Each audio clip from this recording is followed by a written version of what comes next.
앞으로 돌아오면은 음파의 굴절, 소리 굴절 보이지?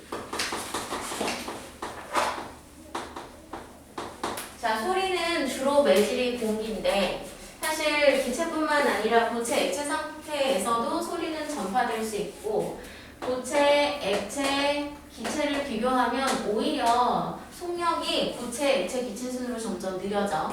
왜 그러냐면 고체는 입자 간 간격이 워낙 조밀조밀하니까 진동이 들어오면 바로바로 전달시켜주지. 근데 기체 같은 경우에는 이렇게 입자 간 간격이 멀다 보니 진동이 가는데 걸리는 시간이 좀 더 걸린단 말이야. 자, 그래서 어느 정도냐면은 뭐 우리 보통 상온에서의 소리의 전파 속력을 한 340m/s 정도 보거든, 공기 중에서. 근데 고체는 뭐 한 6000m/s까지 가는 것들도 많아. 근데 같은 기체라고 할지라도 또 소리의 전파 속력이 빨라질 수도 있는데 바로 공기의 온도를 높여주면 가능해. 왜 그러냐면 결국에는 이 공기 자체가 이동하는 속력이 빠르면 전파 속력이 빨라지는 거잖아. 근데 우리 연력학에서 이 공기들의 평균 운동 에너지, 평균 공기 분자 운동 에너지 2분의 mv 제곱이 2분의 3 kT라고 했어. 그러니까 온도가 높아지면 얘네들의 운동 에너지가 활발해지니까 전달해주는 데 걸리는 시간이, 그러니까 얘 자체가 빨리 가니까 전달해주는 데 걸리는 시간이 짧아질 수 있는 거지. 자, 그래서 이제 공기를 매질로 봤을 때 공기의 온도에 따라서 매질이 바뀌고 굴절이 일어날 수 있다. 자, 그럼 낮과 밤을 한번 생각해 볼까? 낮에는 이렇게 해가 떠 있어. 지표는 모래 혹은 아스팔트로 이루어져 있어서 모래나 아스팔트는 비열이 작아가지고 열받으면 온도가 확 상승해. 그래서 지표 근처의 공기는 온도가 높고 위로 올라가면서 공기의 온도가 낮아지거든. 그래서 낮엔 이렇게 층층이 위로 올라가면서 공기의 온도가 낮아져. 자, 이때 내가 여기에서 소리를 발생시키면 소리가 이렇게 잘 가다가 경계면을 만났잖아? 그럼 속력이 느려지겠지? 속력이 느려지면 경계면과 수직인 법선으로부터 각도가 작아진단 말이야. 그래서 법선 쪽으로 더 붙어. 또 속력이 느려지겠지? 그러면 좀 더 법선 쪽으로 붙어. 자, 일어나 보니 얘가 원래 가는 방향보다도 더 위로 굴절하게 되는 거지. 자, 그래서 낮에는 위로 굴절을 하게 되고 밤에는 이렇게 달이 떴어. 해가 져가지고 그러면 지표가 열을 뺏긴단 말이야.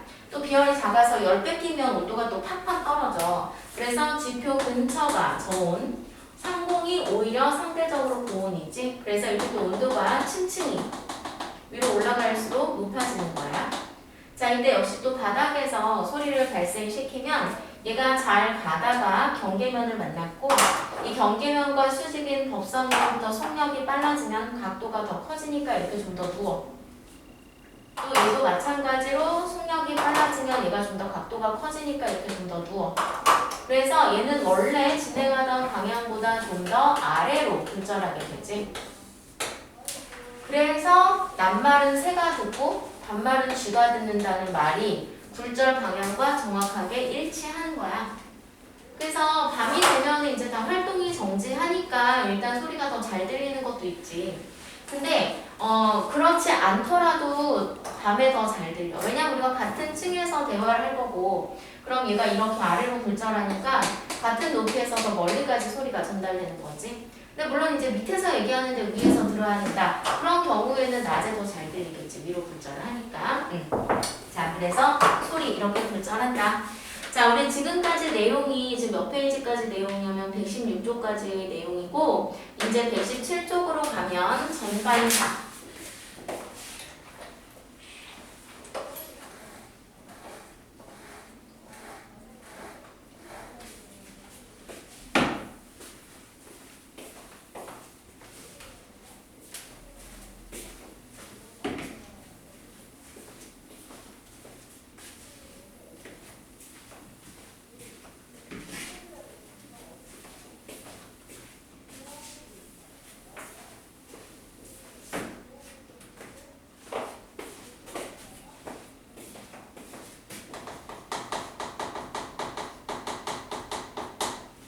자, 전반사라는 것은 전부 다 반사를 우리가 전반사라고 얘기를 해.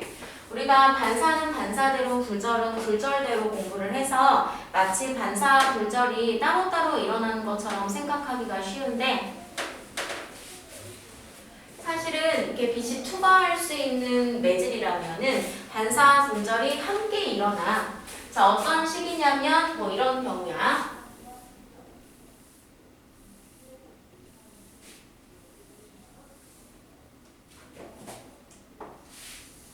자, 아래가 물, 위가 공기. 자, 이 아래에서 내가 빛을 비췄어.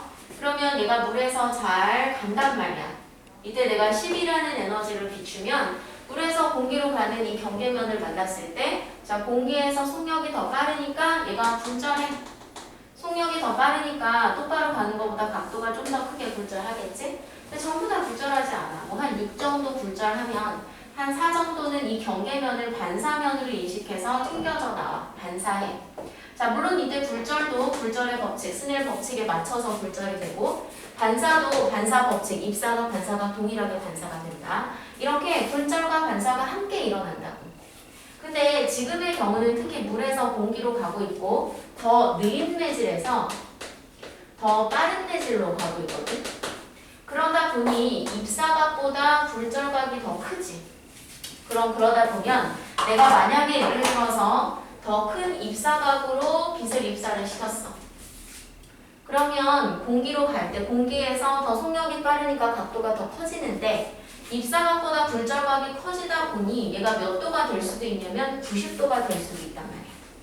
자, 이때도 10이란 에너지를 보내면 한 6 정도는 이렇게 90도로 굴절하고 한 4는 반사가 일어나. 물론 입사 반사 동일하게. 자, 그런데 만약에 그러면 지금의 경우보다 더 큰 값으로 내가 입사를 시켰어. 그럼 입사가 커진 만큼 굴절각도 커져야 되겠지? 굴절각이 근데 이때보다 커져야 되니까 90도를 넘어간다고. 그럼 90도를 넘어가면 법선으로부터 90도하고 물속으로 내려오잖아? 결국에는 굴절하는 애도 물속으로, 반사하는 애도 물속으로 전부 다 반사가 일어나. 이게 전반사야. 전부 다 반사된 거. 10이란 에너지를 보냈더니 10이란 빛이 전부 다 반사된 거. 자, 이게 왜 전반사가 가능했었냐면 일단 첫 번째, 전반사가 가능하려면 굴절각이 90도를 넘을 수 있어야 돼. 근데 굴절각이 90도를 넘으려면은 아래 매질보다 위에 매질이 더 빨라야 돼. 그러니까 느린 매질에서 빠른 매질로 갈 때. 그래야 빠른 매질에서 각도가 커지다가 90도가 넘을 수 있겠지. 자, 그런데 우리가 보통 느린 매질을 밀한 매질, 빠른 매질을 소한 매질이라고 얘기를 해. 근데 원래 소리 같은 경우에는 오히려 고체액체 기체를 비교하면 기체처럼 이렇게 듬성듬성 소한 매질에서 속력이 더 느리고 고체처럼 밀한 매질에서 속력이 더 빠르잖아. 저기에서 얘기하는 밀하다, 소하다라는 것은 사실 빛을 기준으로 얘기하는 거야. 빛을 기준으로 봤을 때는 진공, 완전 듬성듬성이야 속력이 더 빠르고 더 매질이 이제 빽빽해지면 속력이 느려지다 보니 빛을 기준으로 과학적으로 밀하다, 소하다라고 얘기하고 그냥 우리가 통상적으로 다 그렇게 허용을 해서 사용을 하는 거야. 그래서 느린 매질, 그럼 밀한 매질, 빠른 매질, 소한 매질. 근데 아무리 그렇게 간다고 하더라도 이 첫 번째 경우나 두 번째 경우는 전반사가 아니거든. 왜냐면 굴절각이 90도를 넘지 못했으니까. 그럼 이 세 번째 경우만 전반사 한 건데 그럼 세 번째 경우는 어때? 굴절각이 90도를 넘었으니까. 굴절각을 90도 넘길 만큼 큰 입사각으로 입사했기 때문이지. 자, 그러면 그 전반사를 하느냐 못하느냐의 경계가 언제야? 바로 두 번째야. 굴절각이 딱 90도가 됐을 때. 이때 굴절각 90도로 만드는 이 입사각을 우리는 뭐라고 부르냐면 임계각이라고 하고 그럼 이제 입사각이 임계각보다 크면 굴절각이 90도를 넘을 수 있으니까 전반사 일어나는 거지. 그래서 두 번째로 아무리 이렇다고 하더라도 입사각이 작으면 전반사 일어나지 않고 입사각이 임계각을 넘으면 전반사가 일어나더라. 임계각은 뭐 보통 세타 C 혹은 IC 이렇게 사용해. 그럼 잘 봐봐. 얘는 우리가 굴절로 가야 하느냐 반사로 가야 하느냐. 얘는 반사로 가야 돼. 이게 얘보다 얘가 각도가 커져서 굴절각이 90도를 넘어서 이따만큼 됐다라고 볼 수는 없어. 왜냐하면 만약에 굴절로 보게 되면은 이게 더 커져가 그럼 굴절각이 더 커지다 보니까 법선으로부터 더 멀어지면 이렇게도 갈 수 있어야 된단 말이야. 근데 이렇게는 가지 않아. 항상 대칭되는 방향으로 당겨져 나간단 말이야. 그러니까 이렇게 큰 각으로 보내면 결국에는 이 경계면을 완전 반사면, 방해하는 반사면으로 인식한다는 얘기가 되겠지. 자, 그래서 얘는 전부 반사로 봐줘야 돼. 자, 그러면 과연 얼마 이상에서, 즉 얼마 초과하는 각도에서 전반사가 일어날 것이냐, 즉 임계각은 얼마일 것이냐, 임계각을 우리가 한번 구해보자고. 근데 임계각으로 보냈을 때까지는 굴절한 거야. 그래서 여기에서는 지금 이거 굴절의 법칙 성립하거든. 자, 그래서 굴절의 법칙을 가지고 우리가 임계각 구할 수 있다. 자, 다시 보면 여기가 물, 위에가 공기라고 해볼게. 공기는 진공보다 사실은 조금 느리긴 하지만 거의 대부분에서는 공기 진공하고 속도 동일하게 가서 공기의 절대 굴절률 1로 가. 자, 물의 절대 굴절률은 뭐 내가 n이라고 하고 얘는 3분의 4야. 그럼 어떤 식이냐면, 자, 내가 임계각으로 입사를 했다. 그걸 우리가 세타 C라고 할게. 임계각이라는 것 자체가 굴절각을 몇 도로 만드는, 90도로 만드는 입사각이란 말이야. 여기까지는 굴절의 법칙 성립하게 굴절한 거야. 자, 그래서 굴절의 법칙 여기 적용시켜 볼 수 있어. 바로 뭐였냐면 n1 sin 세타 1은 n2 sin 세타 2지. 자, 내가 아래 매질을 1이라고 두고 위에 매질을 2라고 둘게. 그러면 n1이 얼마냐면 물의 굴절률 3분의 4. 그리고 sin 세타 1이 sin 세타 C, 우리가 구하려고 하는 임계각. 그리고 n2가 공기의 절대 굴절률 1. 그리고 sin 세타 2가 여기 지금 90도로 나왔으니까 sin 90도. 자, 그런데 sin 90이 값이 1이니까 이거 1 되는 거지. 자, 그래서 sin 세타 C는 얼마? 4분의 3이 되는 세타 C를 구하면 우리가 임계각을 구한 거지. 그래서 임계각이 물 같은 경우에는 42도를 조금 넘거든. 그래서 43도부터는 다 전반사해. 그리고 만약에 유리다. 아이, 거꾸로 썼다. 물과 유리를. 42도가 아니라 48도. 그래서 49도부터는 물에서 공기로 갈 때 전반사해. 그런데 유리 같은 경우에는 한 42도 살짝 넘거든. 그래서 얘는 43도부터 이제 빛이 들어가면은 전반사 한다는 얘기야. 물론 공기로 갔을 때를 얘기하는 거야. 자, 그러면 물에서 공기로 갈 때, 유리에서 공기로 갈 때 비교하면 둘 중에서 어느 경우가 더 전반사 잘 됐다고 할 수 있어? 그치. 왜냐면 얘는 43도부터 쭉 전반사 일어나는 거고 얘는 49도부터 쭉 전반사 일어나는 거니까 전반사를 일으키기 위한 어떤 각도의 영역이 더 큰 거지. 여기서 전반사가 더 잘 일어난다는 얘기고, 전반사가 잘 일어난다는 얘기는 지금 보는 것처럼 임계각이 작다라는 거네. 근데 또 임계각이 작다라는 건 뭔 얘기냐면 작은 각으로도 무려 굴절각을 90도로 만들 수 있다라는 거니까 되게 많이 꺾였다, 굴절됐다라는 의미가 되겠죠. 자, 따라서 많이 굴절될수록 임계각이 작아져서 전반사 일으키기가 어떻다? 쉽다.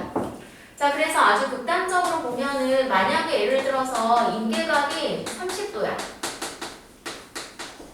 그럴 때는 이렇게 30도로 보냈을 때 굴절해서 굴절각 90도 된 거야. 근데 임계각이 60도야. 그러면 그때는 60도로 보냈을 때 굴절각이 이렇게 90도 된다는 거지. 자, 둘 중에서 누가 많이 꺾인 거? 얘가 더 많이 꺾인 거. 30도로 무려 90도를 만들었으니까. 자, 보면 얘가 직진했으면 이렇게 갔을 텐데 무려 몇 도가 굴절된 거냐면 60도나 꺾인 거야. 자, 얘는 직진했으면 이렇게 갔을 텐데 얼마나 꺾인 거야? 30도 꺾인 거야. 얘가 더 많이 꺾인 거지. 즉 임계각이 작다는 것은 더 많이 굴절됐다는 얘기고, 더 많이 굴절됐다는 얘기는 아래 매질과 위에 매질의 굴절률 차이가 더 크다라고 얘기할 수 있는 거지. 여기까지 가니? 자, 그래서 굴절률 차이가 클수록 임계각이 작고, 임계각이 작으면 전반사 일어나기가 쉽다. 오케이. 자, 그러면 우리가 지금까지 내용을 한번 정리를 해보면 사실 여기는 어렵다기보다는 뭔가 이렇게 물리량이 많아서 좀 헷갈린다고 하더라고. 자, 봐봐. 미한 매질이라고 우리가 표현을 하면 그건 느린 매질을 의미하는 거야. 속력이 느린 매질. 자, 속력이 느리다는 것은 빛의 경우 절대 굴절율이 어떻다? 크다라는 의미야. 그리고 아까 속력이 느린 쪽은 입사든 굴절이든 각도가 어떻다고? 작다고. 자, 그리고 V는 F람다여서 속력이 느리면 파장도 비례하는 관계라 짧아진다. 자, 이것과 반대가 소한 매질. 자, 소한 매질은 빠른 매질, 속력이 큰 매질이야. 절대 굴절율은 작아. 그리고 속력이 빠른 쪽의 각도가 입사든 굴절이든 크다 그랬어. 그래서 세타가 크고 속력이 빠르면 V는 F람다에서 진동수는 파동의 본질이라서 매질이 바뀐다고 해도 잘 변하지 않지만 파장은 변할 수 있어. 왜냐? 파장은 한 번 진동하는 동안 진동이 간 거리니까. 자, 이때 V는 F람다. F가 일정할 때 V와 람다는 비례하니까 파장은 어때진다? 길어진다. 이거 다 같은 용어야. 오케이? 자, 그래서 이렇게 기억해줘. 자, 이 전반사 우리가 많이 활용하고 있는데 특히 어디에서 활용하냐면 그 광섬유, 광통신에서 활용을 하거든.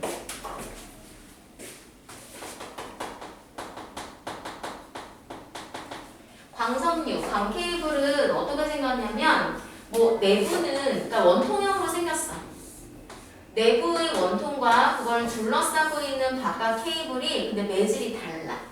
자, 안에를 우리가 뭐라고 얘기하냐면 코어라고 하고 바깥 매질을 뭐라고 하냐면 클레딩이라고 얘기를 해. 물론 얘를 잘 보호하기 위해서 뭐 주변에 완충충 이런 것도 있는데 뭐 그런 거는 별로 의미가 없고. 자, 이때 이 광섬유라고 하는 것은 우리가 보내고자 하는 신호를 비신호로 보내는 거야. 그러니까 뭐 예를 들어서 방송국에서 어떤 가수들의 무대, 그러면 그걸 이제 영상 그리고 소리 이 신호를 우리가 보내야 하잖아. 그걸 보내기 위해서 방송국에서는 주로 어떻게 해주냐면 그걸 다시 전기 신호로 바꿔. 전자기 유도를 이용하는 거지. 전기 신호로 바꿔서 안테나에서 이렇게 막 전류가 왔다 갔다 흐르면 걔 때문에 전자기 파가 발생해. 그게 이제 그냥 대기 중으로 쏘는 거야. 그거를 우리 집에 있는 안테나, TV 장치나 라디오 장치가 걔를 다시 전파를 받아서 거기서 전류를 흘려 전기 신호로 받아서 그걸 다시 이제 TV나 라디오에서 영상 신호나 소리 신호로 다시 전환시키는 거야. 자, 그런데 이 광섬유를 이용하면 어떤 식이냐면 일단 전자기 유도를 이용해서 애초에 영상 신호나 음성 신호 이런 것들을 전기 신호로 바꾸고 걔를 LED 등을 이용해서 빛 신호로 바꿔주는 거야. 그래서 그 빛 신호가 이 안에서 진행할 수 있도록 해줘. 그럼 빛이 진행을 해야 되니까 둘 다 투명한 매질이어야 돼. 그런데 코어 클레딩 안에서 코어에서만 진행해서 원하는 도달지까지 보내려고 하거든. 그래서 어떤 식으로 해주냐면 코어는 밀한 매질, 클레딩은 소한 매질. 마치 물과 공기인 것과 다를 바가 없는 거야. 전반사 일으키려고 하는 거지. 이 코어 안에서 그 빛신호를 보낼 때 일부러 되게 이렇게 큰 각으로 보내. 그러면 코어에서 클레딩, 밀에서 소로 갈 때 이 각이 임계각을 넘도록. 그럼 얘는 100% 전반사하는 거지. 또 100% 전반사하는 거지. 만약에 이 임계각보다 더 큰 입사각이 아니라 더 작은 각으로 보내버린다. 그럼 아무리 밀에서 소로 간다고 하더라도 굴절각이 커지긴 하겠지만 90도 안 돼서 그냥 클레딩으로 빠져나가서 이게 결국 어디로 빠져나갈 거냐면 바깥 공기 쪽으로 빠져나갈 수 있을까? 바깥 매질로 빠져나갈 수 있다고. 오케이? 자, 근데 이렇게 되면 어떤 일이 벌어지냐면 10이란 에너지를 보냈을 때 밖으로 손실되는 거 이거 남는 에너지만 아래에서 간단 말이야.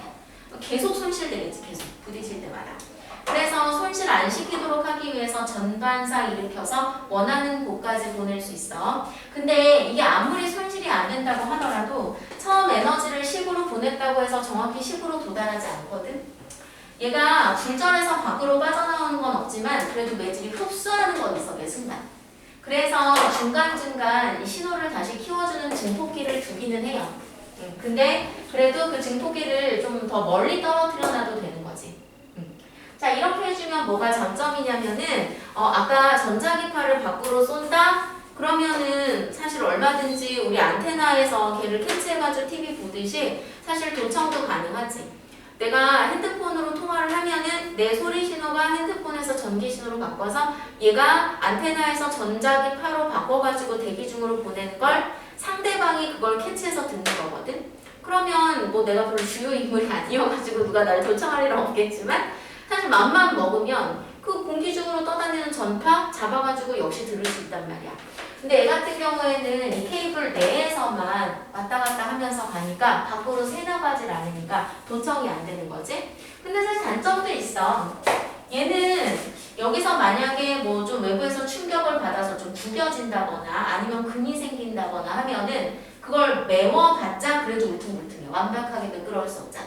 그러니까 원하는 방향으로 전반사하지 않을 수 있다는 얘기야. 그래서 얘는 수리가 아니라 그냥 다 교체를 해버려야 돼. 자, 그래서 이렇게 광섬유. 그런데 이 광섬유에서 광통신 할 때 뭘 이용한다? 바로 전반사 이용한다. 여기까지 가니? 자, 그래서 우리가 10단원 내용 끝났고 그러면 문제를 조금 풀어볼게. 여기서 뭘 푸냐면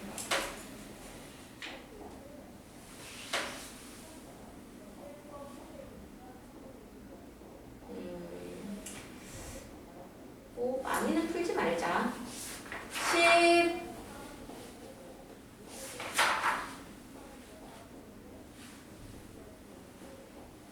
기본적인 거를 먼저 풀자. 16번, 18번. 나머지는 숙제야. 16, 18.